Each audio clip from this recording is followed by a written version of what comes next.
Wow. Today I went to what's that store called? HEB grocery store. And, I haven't been to the grocery store in a long time. Pretty much I raise everything that I consume. And my purpose of going there is just to see what the price of beef was. And I was shocked to see, like, you get a piece of beef like this big, like tiny, like two of them for like $50. And I'm like, damn, like this is nuts. And I watched how many people, couples, families went and picked up the package, looked at it, and put it back down, and then went over to the frozen food section. It's real out here in the battlefield. Like, Americans can't even afford beef. This is nuts. How is this even possible? Like, you see mothers with baskets full of Lunchables, chicken nuggets, French fries, hot dogs, just frozen meals. And the baskets are loaded to the gills of these processed GMO foods.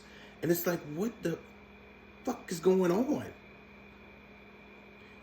And the kids are walking around stuck to their phones, not even paying attention to life. Like, that's their lungs, their heart, and their soul. And then there's, in the corner of the basket, a pack of, what's those things called? Takis. High blood pressure, stress, snacks. America, this is crazy. And then, the mom said, what else you gonna get for dinner? And I'm like, that's dinner? Like, for when? Just for tonight? And he says, Mom, you never cook. She says, yes, I do. I made nuggets and hot dogs yesterday.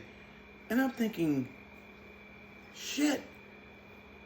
This is how we're living as a global society?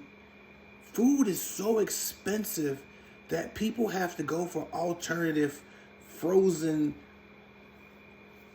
boxes of death is what it is.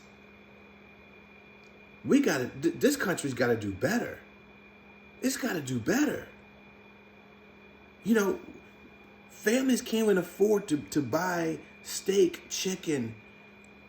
They can't afford to buy certain things that people could buy 20, 30 years ago. And now the price of food is so high, and then the cost of gasoline just to even get to the grocery store is a whole nother conversation. What is this government doing?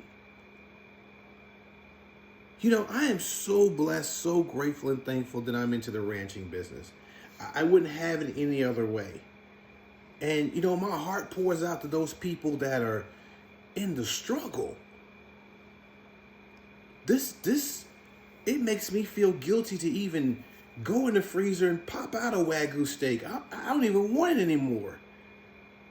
How does this get fixed?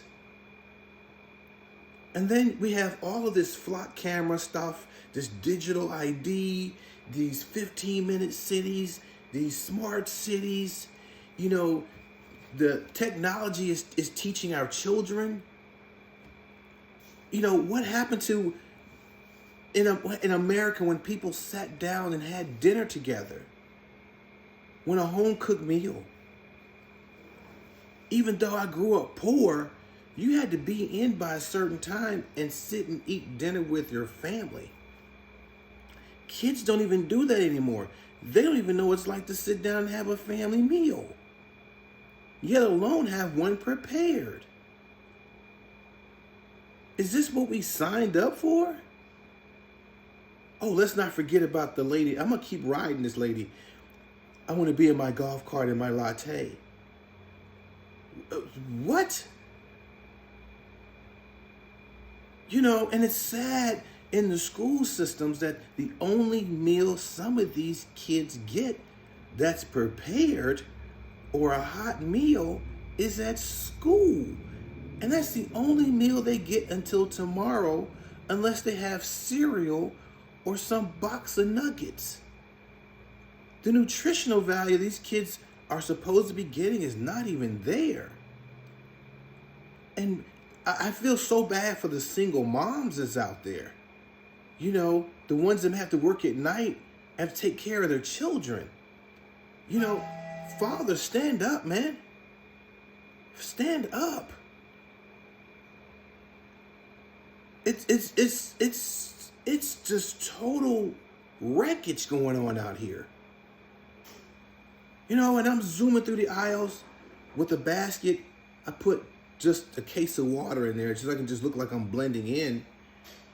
And I looked at aisles where only people, or a select few of people, were buying some of the most expensive foods.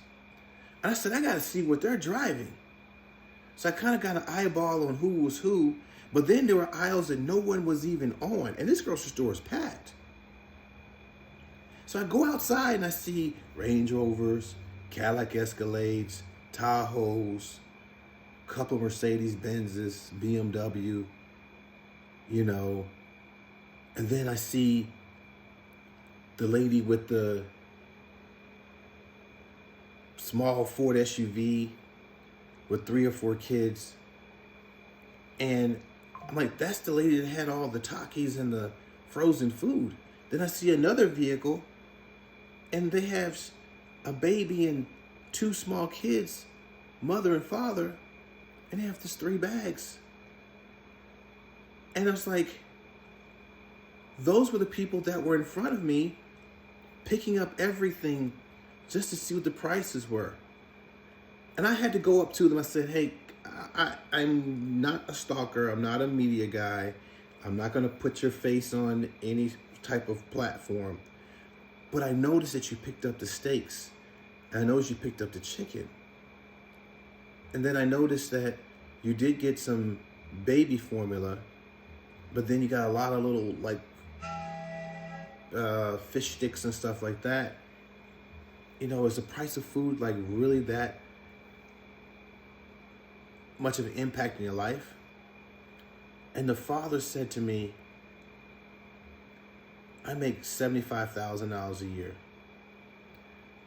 My wife works part-time and she makes $30,000+ a year. And he says, we can't even afford to eat.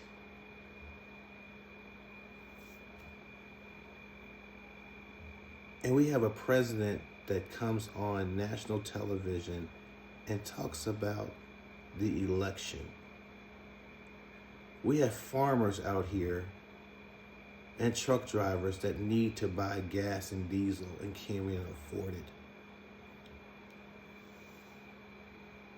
We have truck drivers that can't even afford to get a full tank of fuel because the rates are so low, the price of fuel is so high, they can't even operate.